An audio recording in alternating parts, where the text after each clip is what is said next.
tatizo la vitambulisho. Hawa hawana shida ya Wakenya kupewa vitambulisho. Hawana shida. Na tunampongeza rais kwa kusema Mkenya asidhulumike. Hiyo sawa.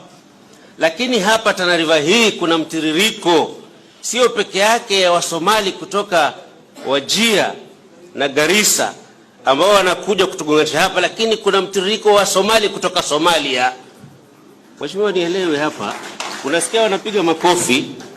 Mtiririko wa Somali kutoka Somalia. Welcome back to Havana Media, where we dive deep into Kenya's most pressing issues. Today's episode, the debate sparked by Governor George Natembeya's recent remarks on ID registration in our border counties, and what it really means for national security, social cohesion, and the Somali community. I'm your host, John. Over the past few days, a seemingly simple call for proper scrutiny of identity documents has ignited fierce political debate and raised questions about how we balance the safety of our nation with the rights of our diverse communities. Border counties like Mandera and Wajir face unique security challenges, smuggling, trafficking, and even militant activity. But these regions are also home to hardworking Kenyans, many of Somali heritage, whose lives depend on being recognized and respected as citizens. Governor Natembeya isn't new to security issues. As the former MP for Kamukunji, he spent years on the front lines of urban security. His concern was that forged IDs can be a gateway for criminal networks to operate undetected. He said, "We must tighten our vetting procedures, especially in high-risk areas, to protect our ID system from exploitation by non-citizens or individuals with questionable intent." Trans Nzoia Governor George Natembeya has criticized President William Ruto's recent proclamation removing extra vetting for ID applications in northeastern Kenya. Natembeya says the directive will have serious security implications for the country and will affect relations with major allies. He says the president's shift in policy is ill-advised and will affect the country adversely in future. Wale watu ambao wamekamata machifu wetu sasa watapewa vitambulisho ya Kenya freely. Watapewa. Sasa wakitoka pale wakienda kuteka nyara watu wengine wakikamatwa watakuwa wamebeba ID ya nani? Ya Kenya. Watakuwa wanasema wa Kenya wamekuwa watu kuteka nyara watu. These things ziko na serious security implications. Sio kitu ya kufanya kiholela namna hii. Itafika mahali hawa watu watakuja kwa wingi, hata MCA atachaguliwa, hata MP atachaguliwa, hata governor atachaguliwa, hata msukuchua president atachaguliwa na atakuwa mgeni, atakuwa Mkenya. Wengine wataingia kwa jeshi, wataingia kwa polisi. Itafika mahali escort commander wa president mwenyewe atakuwa mgeni, hatakuwa Mkenya. Saa hizi mataifa inaangalia mipaka. Ukienda Amerika, taifa kubwa inazuia watu kuingia kwenye taifa lake, wanazuia. Itakuwaje a small undeveloped primitive country inafungura mpaka namna hii ili watu wakuje bila wanataka? Tutakuwa na nchi wapi? Elsewhere, Trans Nzoia Governor George Natembeya is the latest to criticize President William Ruto's directive to scrap the vetting process for residents of Northeastern before issuing them with identification cards. According to Natembeya, the president's move to relax these measures could have serious security implications for the country. Here's Yugen Nambeka with the details. Ile vetting ambayo imesumbua wananchi wa Northern Kenya kwa miaka 60.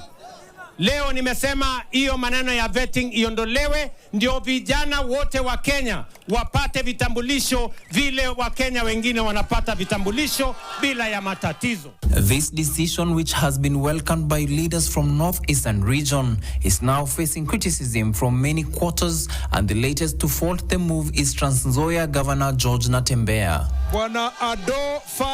The former Rift Valley Regional Commissioner argues that the previous presidents before William Ruto had valid reasons for maintaining the vetting process. Now, if you allow people just to walk in and get IDs without vetting, how will you tell a Somali from Somalia and a Somali born and bred in Wajir and Garissa and Mandera or even Trans Nzoia here. There's no difference. The clans are the same, the language is the same, religion is the same, the culture is the same. According to Governor Natembeya, while the president's move may seem beneficial in the short term, it could have long-term consequences to national security. It's not something that you play cheap populist politics with. It may sound nice, but the consequences are going to be dire. They're going to be there. And I'm saying as somebody who understands security very well, I don't have somebody to challenge myself, I don't have a PhD in this thing. But I understand from practice that this thing is going to cause problems. It's not profiling in the community. I'm talking about even our people here. In Uganda, they are here, they join even the forces without motivation. Simple document, small document has got very, very, very serious implications. The president was not very well advised. Natembeya acknowledges that the previous vetting process was not without its flaws, as foreign nationals often bribed officials to acquire Kenyan IDs illegally.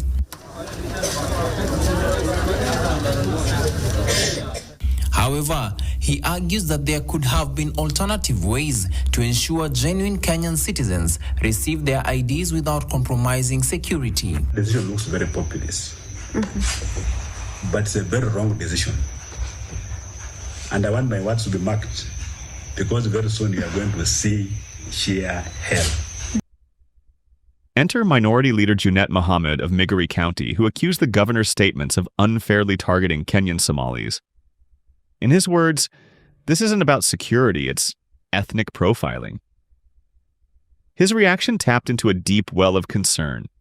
Kenyan Somalis, many of whom have lived in these regions for generations, worried they'd be lumped in with criminals. People only realize the fruits of their rights, enjoyment of a rights, when you lose it.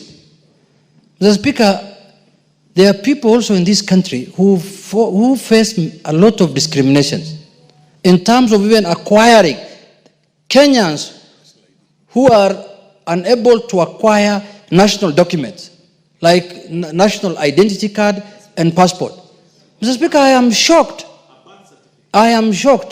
when I saw a governor in this country, in this Republic of Kenya, Mr. Speaker, shouting at the top of his voice from somewhere in Mount Elgon or somewhere there in Trans Nzoia, saying some Kenyans should not be given the identity cards. Mr. Speaker, I came to realize the training of a person is very important in life. And the way I'm getting trained in this house, Mr. Speaker, is what has made me serve the people. Mr. Speaker, some of the people who have gone through the provincial administration, who have served in that region of northern Kenya, Mr. Speaker. I started training you when you were a councillor. Kabisa, Mr. Speaker. Yes. In Malakisi, you took me to Malakisi in 2005 so that I can interact with the public, you remember. Yes. Mr. Speaker, a whole governor stands in his place addressing a gathering of Kenyans saying that other Kenyans must be discriminated against. Mr. Speaker, I know the governor was a former PC or a former DC, and I know the culture that goes on when you are especially posted to northern Kenya, where you have to be paid for you to give somebody's identity card. And that's how some of them have made their money, Mr. Speaker. That is a colonial mentality. That man does not deserve to lead anybody in Kenya, Mr. Speaker. It is very, very heartening, Mr. Speaker. It is heartening. He does not even be a village elder, Mr. Speaker. When you can come openly and say that certain Kenyans should not be given an ID because they are bordering another country. Even him is running a county that is bordering Uganda. Shame on him. Shame on him. Mr. Speaker.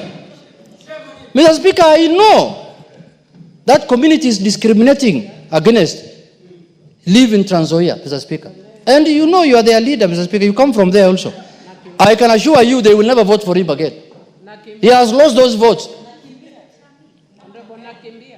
His name is Honorable Natembeya or Natembeya. Natembeya too. He's just running everywhere, Mr. Speaker. Mr. Speaker, I was taken aback, Mr. Speaker. I know what discrimination people go through in that region. There are many children in northern Kenya who have finished schooling, they have finished colleges, they have finished universities, they cannot get employment because they don't have an ID. They cannot even get admission to university because they don't have an ID. That is the kind of leaders nowadays we have in Kenya, who who was openly saying in a public forum that let us discriminate against this community. And you are calling yourself a governor who's supposed to be leading a multi-society, multi-ethnic, multi-religious county, Mr. Speaker. The M23 you're hearing about is as a result of the problem that started that time. 100,000 people who are discriminated can destroy a nation of 60 million. Wapare don't have any other country. Let them be given their citizenship. Let's protect our country and our nationals, because nobody is going to accept to be discriminated against. Natembeya belongs somewhere else. He does not belong to Kenya, by the way. And his ideas are crooked. Awacha akimbia mahali ingine. Atoke hapa. One Kenyan we spoke to asked, "We get IDs here legally. Why question our identity?" Another added, "Security is important, but we can't scapegoat one group." Within hours, the governor's office released a detailed statement. No community was singled out. Concerns were purely about national security. Long-standing champion of fair vetting. The statement read, Governor Natembeya was not discriminating against any community. His concerns were purely centered on national security and the dangers of issuing IDs carelessly, especially in sensitive border areas that have historically been prone to security threats. The key message, vetting applies everywhere. In fact, Trans Nzoia itself isn't on the border, but the governor cares about the integrity of the entire system. Why does thorough vetting matter? First, it prevents smuggling and trafficking. Second, it blocks illicit finance. Third, it helps combat terrorism. Yet we cannot ignore the human side. Overzealous checks can marginalize law-abiding Kenyans and fuel mistrust between communities and authorities. As one human rights advocate told us, security protocols must be proportional and non-discriminatory. Otherwise, you erode social trust, which is the bedrock of true security. To get real perspectives, we traveled to Mandera and Wajir. There, an ID officer explained, "We follow national guidelines. But resource constraints make vetting slow. People get frustrated." A Somali Kenyan shop owner told us, "I understand security, but we feel targeted. We just want to run our shops and schools in peace."